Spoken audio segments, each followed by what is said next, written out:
和尤昌发一起遨游音乐世界。创作者：尤昌发，制作者：谢朝忠。弹钢琴演奏法。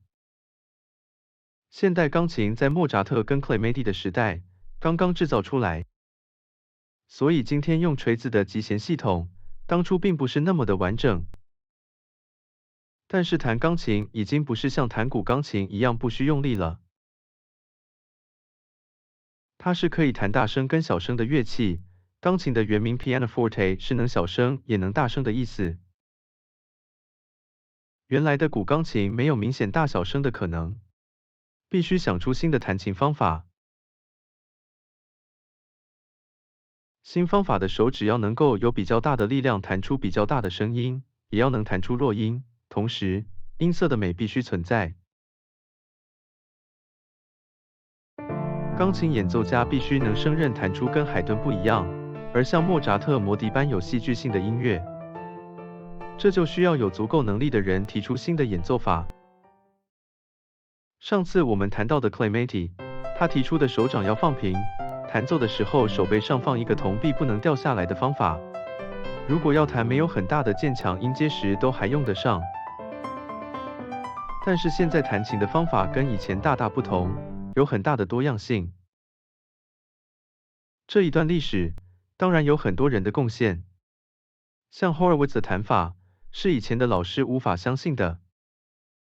莫扎特的作品不完全是给钢琴弹的，为现在的这种钢琴作曲的第一个人是贝多芬。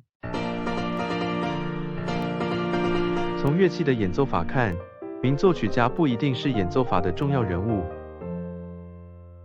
但从音乐史看来，决定演奏法的人却是产生伟大作品的作曲家。所以钢琴的演奏法，贝多芬是一个里程碑，李斯特和肖邦是另一个里程碑。但是，如果我们仔细的看音乐史的进展，会发现在贝多芬之前，对于作品的表现法或钢琴的弹奏法，有一些现在被遗忘的作曲家是有贡献的。所谓罗马不是一天造成，在音乐上也是这样。J.B. Kramer 1771至1858，今天没有人会想到他是一个写奏鸣曲和协奏曲的人，他还留下的是练习曲。弹钢琴的人，到了一个程度都要练他的这些曲子。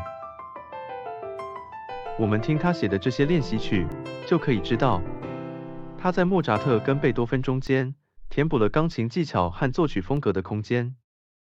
他是 Clementi 的学生，他的老师曾和莫扎特比赛钢琴，他则曾经和贝多芬比赛钢琴，差别是贝多芬非常称赞这位对手。我们听他的练习曲，可以了解把一个铜币放在手背上是没办法弹的。同样的，贝多芬让他的学生把手举起来弹琴，因为只有这样才能弹他的曲子。